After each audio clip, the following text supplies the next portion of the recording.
ராமலிங்கா அபயம்.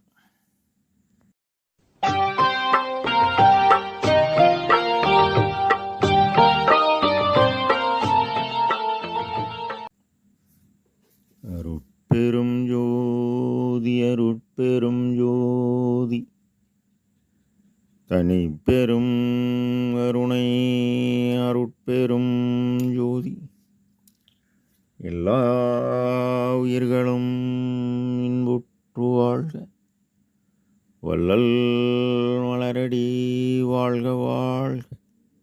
திருச்சிற்றம்பலம். அருட்பெருஞ்சோதி ஆண்டவரின் பரிபூர்ண அருளை பெற்ற அருட்பிரகாச எம்பெருமானின் திருவடிகளை மனமொழிமைகளால் போற்றி பணிகின்றேன் தயவுடன். நாம் செய்த செயலின் விளைவாக இன்பதுன்ப அனுபவங்கள் யாவும் வந்து கொண்டே உள்ளது. அவ்வாறு வருகின்ற துன்பம் யாவும் பொறுத்து எல்லா உயிரும் இன்பமாக வாழ எண்ணி நாம் செயல்பட்டாலே நமக்கு ஆன்ம லாபம் கூடும். நம் பெருமான் அருட்கொடை புகழ்ச்சி என்ற தலைப்பில்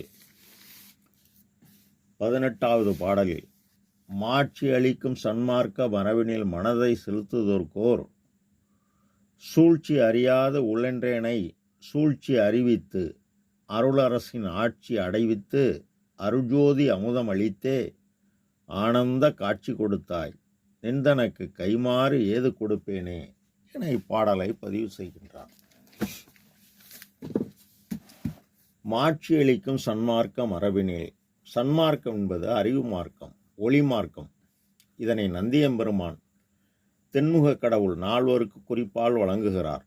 அவர்கள் ஓம் ஸ்ரீ ஜனகர், ஓம் ஸ்ரீ ஜனாத்தனர், ஓம் ஸ்ரீ ஜனநாதர், ஓம் ஸ்ரீ ஜனகுமாரர் ஆவார்கள். இவர்கள் மகாகுரு, இவர்கள் சீடர். திருமந்திர பாடல் 67ஆம் பாடலில் நந்தி அருள் பெற்ற நாதரை நாடினின் நந்திகள் நால்வர் சிவயோக மாமுனி மன்று தொழுத பதஞ்சலி வியாக்கிரபாதர் என்று இவர் என்னோடு திருமூலர் என்வரும் ஆமே ஆகிய 8 பேர் இவருடைய சீடர். குறுமட வளராறு 101ஆம் பாடலில் கலந்த அருள் காலங்கர் தம்பால கோரக்கர் நலந்தரு மாளிகை தேவர் நாதாந்தர் புலங்கொள் பரமானந்தர் போகதேவர் நிலம்திகள் மூவர் நிரமய தேவரே இவ்வாறு வருகின்ற அறிவு மார்க்கத்தில் தசமார்க்கம், ஷர்புத்திர மார்க்கம், சகமார்க்கம், சன்மார்க்கம். இதனை சாற்றும் சன்மார்க்கம் மாந்தர் சிவதத்து வந்து ஏற்றங்களான சுருதி சுடர்கண்டு சீற்றம் ஒளிந்து சிவயோக சித்தராய் கூற்றத்தை வென்றார் குறிப்பறிந்தார்களே என்கின்றார் திருமூலர்.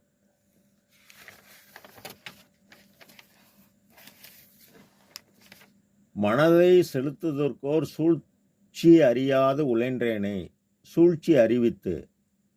முன்பு இறைவன் தன் அருளை மந்திரம் இந்த ஓசையை திறம்பட உச்சரித்து உருவாக்கி கருவாக்கி மனதின் திறத்தை உயர்த்தி மனத்துக்கண் மாசிலனாதல் அனைத்தரன் ஆகுல நீரபிற என்பார் திருவள்ளுவ தேவர். மனமது செம்மையானால் மந்திரம் ஜபிக்க வேண்டாம், மனமது செம்மையானால் வாசியை உர்த்த வேண்டாம், மனமது செம்மையானால் வாசியை கட்ட வேண்டாம், மனமது செம்மையானால் மந்திரமும் செம்மையாமே என்பார் திருமூல தேவநாயனார். அவ்வாறு அவர்கள் மனம் செம்மையாகி தான் கண்ட யோக ஞான 12ஆம் நிலை அனுபவம் பூர்வ ஞான சிதம்பரம். ஆனால் சுத்த சன்மார்க்கம் என்பது துரிய பேரறிவு அறிவு மார்க்கம், தூய ஒளியாகிய அருட்பெருஞ்சோதி இறைவர் வீட்டிற்கக்கூடிய உத்திர ஞான சிதம்பரம். அவர் வழங்கிய மார்க்கம். அதற்குரிய காலம் வந்துவிட்டதால் இறைவன் தன் கதிர்பிள்ளையாகிய பிள்ளை பெருமானை வருவிக்க உற்று தானே குருவாக நின்று ஓதாது உணர்ந்திட ஒளியளித்து ஆதாரமாக நின்று இந்த பூர்வ அருளை வெளிப்படுத்துகிறார். உலகில் வாழும் மாந்தர்கள் முன்பு உள்ளதும் மரணமில்லா பெருவாழ்வுதான். ஆனால் இன்று இதனை பெருமான் சுற்றது சூதது என்று எண்ணாது தொண்டரலாம் கற்கின்றார். பண்டும் அன்றும் இன்றும் காணார் இயற்கை உண்மை கடவுளை என கூறி நான் கண்டு கொண்டேன், கணிந்து கொண்டேன், கலந்து கொண்டேன் என்பதை கதையாகவோ புராணமாகவோ அல்லாது மக்களாக வாழ்ந்து வெள்ளாடை உடுத்தி மரணமில்பா பெருவாழ்வு பெற்று நம்முடன் உள்ளார். சரி, இதற்கு முன் உள்ளது தன் இறை அனுபவத்தால் முத்தி என்பது முன் ஒரு சாதனம் எனவும், சித்தி என்பது நிலை சேர்ந்த அனுபவம் எனவும், இதற்கு மேல் ஞானமே சித்தி நிலை உள்ளது என்பதை அறிவால் அறிந்து இயற்கை முன்மை கடவுளிடம் எந்த வகை செய்திடீர் கருணை என்றாய் நீதான் இறங்குவையோ, அந்த வகையை நான் அறியேன், அறிவிப்பாரும் எனக்கு இல்லை. இந்த வகை இங்கு ஐயோ நான் இருந்தால் பின்னர் என்ன செய்வேன், அந்த வகை அற்றவர் உள்ளத்தேனடிக்கும் உண்மை பரம்பொருளே என இறைவனிடம் கண்ணீர் சிந்தி விண்ணப்பம் செய்கின்றார் நம் பெருமான். மேலும் என்னையும் இரக்கம் தன்னையும் ஒன்றாகவே செய்வித்து உலகில் வருவிக்க உற்ற கருணை வள்ளல் நீ எனவும், என் உயிர் இரக்கம் என வேறில்லையே, என்னை விட்டு இரக்கம் நீங்கள் என் உயிரும் நீங்கும் என இறைவனிடம் காதலாகி கசிந்து கண்ணீர் மல்க விண்ணப்பம் செய்கின்றார். தனி பெருங்கருணைய வடிவான இறைவன் நம் பெருமானுக்கு துறை இது, வழி இது, துணிவிது, நீ செய்யும் முறை இது என எல்லாவற்றையும் கூறி துணையாக நின்று எவ்வித துன்பம் இல்லாத எண்ணியதை வணங்கக்கூடிய தெய்வநெறியை வழங்குகிறார். இதனை பெருமான் தன் இறை அக அனுபவமாகிய அகவலில் அனைத்தும் துன்பிலா இயலளித்து எண்ணிய அனைத்தும் தரும் அருள் பெறும் ஜோதி என்கின்றார். இங்கு அருளை எடுக்கக்கூடிய இடம் மாறுபடுகிறது. எண்ணம், நினைப்பு, செயல், கருத்து இவையாவும் காட்டின் இயக்கம். ஞானம், தெளிவு, விளக்கம், அறிவு இவையாவும் ஒளி இயக்கம். நம் பெருமான் இறைவனை காலையிலே நின்றனை கண்டுகொண்டேன், சன்மார்க்க சாலையிலே இன்பம் தலைக்கின்றேன் என்கின்றார் 4252 பாடலில். சாலை வழியாக தான் சபையை அடைந்து சுத்த சன்மார்க்க பேராற்றலை பெற வேண்டும். நம் பெருமான் எல்லா உயிரிலும் இறைவன் நீக்கமர நிறைந்துள்ளான் என்பதை அறிவால் அறிந்து அந்த உயிர்கள் படும் துன்பம், பசி, தாகம், பிணி, இச்சை, எளிமை, பயம், கொலை, இந்த ஏழில் பசி துன்பமும் கொலை துன்பமும் பரபகார செயல். எனவே 23/5867 வைகாசி 11 வருகின்ற நன்னாளில் காரணம் அன்று நன்னாளில் நம் ஐயா சத்திய தர்மசாலை நிறுவி அன்று முதல் முடிவு இல்லாது கோடான கோடி அற்றாரை அழிக்கக்கூடிய பசியை போக்கி சிறிய தேவை கொண்டு பெரிய தேவை பெற்றார். பெற்றவுடன் நமக்கு அவர் கூறுகிறார், என்னை ஏறான நிலைமிசை ஏற்றியது தயவு.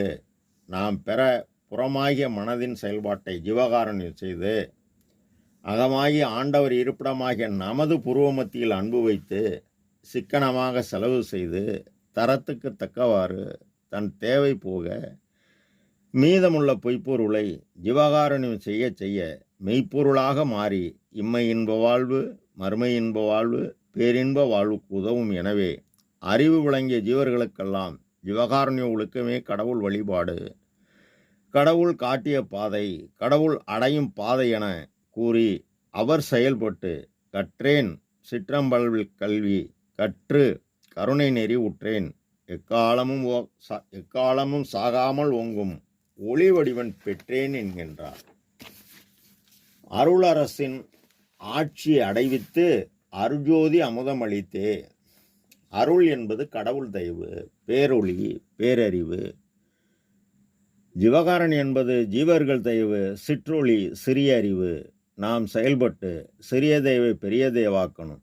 ஆக்கினால் தயவு பூரணமாகி தயவினால் தயாவண்ணம் ஆகும்போது 14ஆம் நிலையாகிய ஞானத்தில் ஞானம் உலகறிவு கடந்த அருளறிவு பெற்று ஈரன் நிலை என ஏமுமேல் நிலையில் பூரண சுகமாய் பொருந்தும் மெய்ப்பொருள். 17ஆம் நிலை அருள் கடவுள் நிலை. 18ஆம் நிலை தன் ஆன்ம அறிவை கொண்டே அறிந்து அம்மயகமாகும்போது இறைவன் வழங்கிய அமுதம் அருள் அமுதம் ஊட்டுகிறார். இதனை அகவலில் அருளொளி அடைந்தனை அருளமுது உண்டனை அருள்மதி வாழ்க வேண்ட அருளிய சுகமை எனவும், அருள்நிலை வெற்றனை அருளொடி உற்றனை அருளரசு ஏற்றுக என்ற அருளிய சுகமை எனவும் மேலும் தன் இறை அக அனுபவத்தை பதிவு செய்கின்றார் நம் பெருமான். மேலும் துன்பெல்லாம் தீர்ந்தன, சுகம் பளித்தது, நினை சூழ்ந்த அருள் ஒளி நிறைந்தே சுத்த சன்மார்க்க சுகநிலை அனுபவம் நினைக்கே சுதந்திரமானது உலகில். வன்பெலாம் நீக்கி நல்வழியெல்லாம் ஆக்கி மெய் வாழ்வெல்லாம் பெற்று மிகவும் மண்ணுயிரெல்லாம் கழித்திட நினைத்தனை உந்தன் மன நினைப்பின்படிக்கே அன்பா நீ பெருக உளவாது நீடூழி விளையாடுக அருஜோதியாம் ஆட்சி தந்தோம் உனை கைவிடும் ஆணை நம் ஆணை என்று இன்புற திருவாக்களித்து என்னுள்ளே கலந்து இசையுடன் இருந்த குருவே எல்லாம் செய்யவல்ல சித்தாகி மணிமன்றில் இலங்கு நடராஜ பதியே என்கின்றார். காட்சி கொடுத்தாய் நம் பெருமான் ஆணி புன்னம் பலத்தே கண்ட காட்சி அற்புத காட்சியடி அம்மா அற்புத காட்சியடி என்ற பாடலில்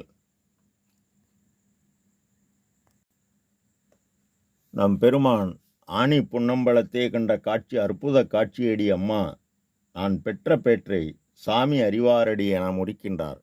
ஆக இந்த சுத்த சன்மார்க்க அனுபவம் என்பது அவரவர் ஜீவகாரணியம் செய்து அவரவர் பெறுவது. நாம் செயல்பட்டால் நமக்கு பல நன்மைகள் கூடும், எல்லாம் செயல்கூடும். ராமலிங்காபயம். திருச்சிற்றம்பலம்.